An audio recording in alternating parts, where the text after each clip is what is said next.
Looking to create some art with pastels? Here are 10 tips to help you out. Tip number 1, consider the surface.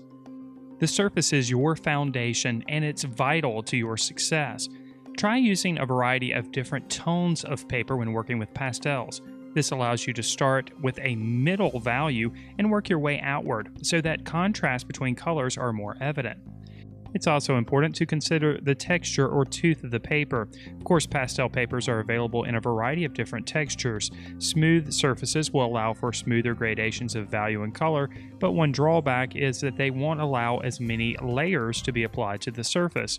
Of course, rougher or more coarse paper textures will allow for multiple applications of the media, but you may find it difficult to achieve details early in the drawing process.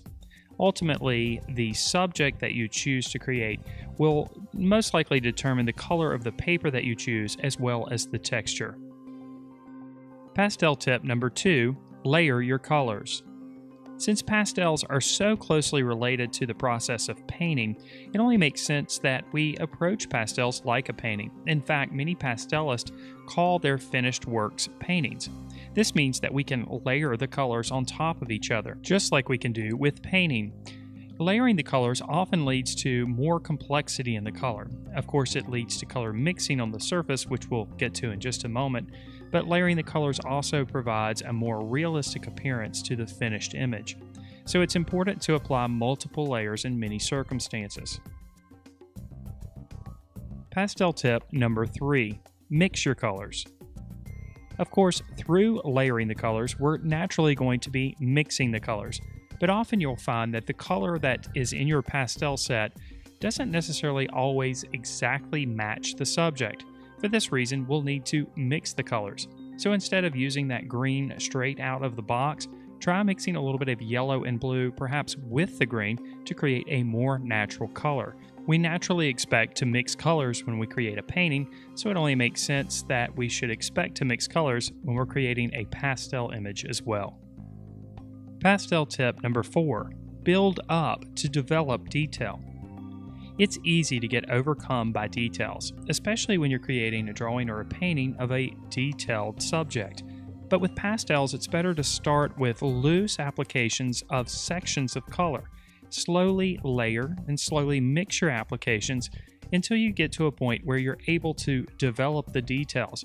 So save the details for the end and don't allow them to overwhelm you. Pastel tip number 5, mix blended applications and unblended applications.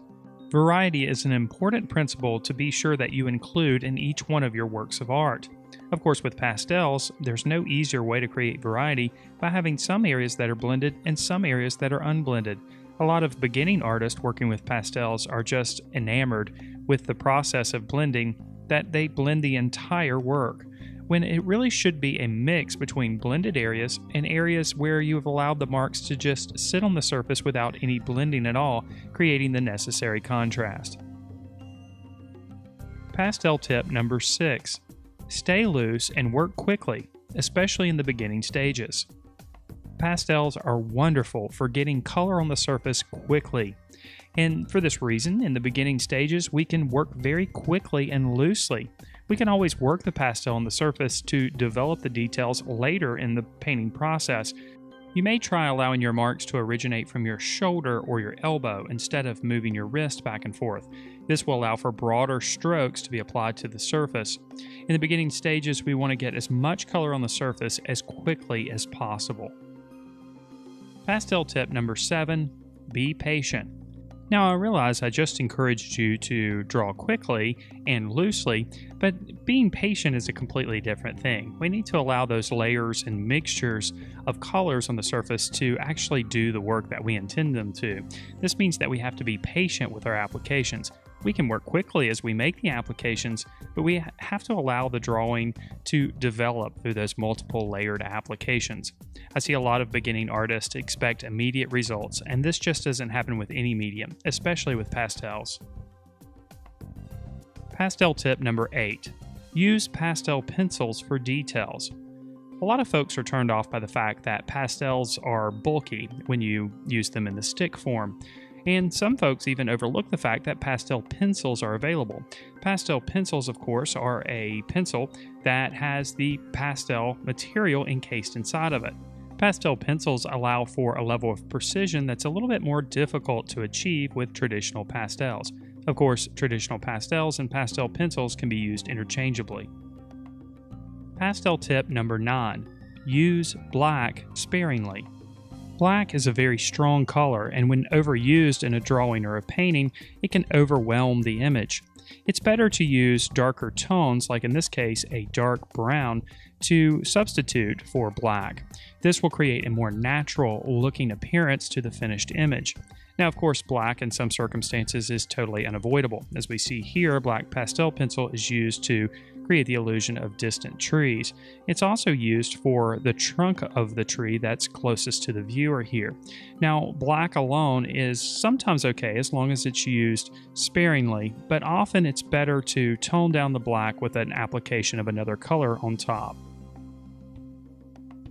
Pastel tip number 10, fixative is optional. Fixative is a material that can be sprayed over the top of a finished pastel image. Fixative, of course, is designed to keep the chalky pastel in place and protect the image. However, many people mistakenly believe that fixative is required. It's not. In fact, I seldomly use fixative on my finished works because fixative changes or alters the value of the color. We can see here with 3 different stripes of pastel color. No fixative has been applied to the colors on the left, while fixative has been applied to the colors on the right.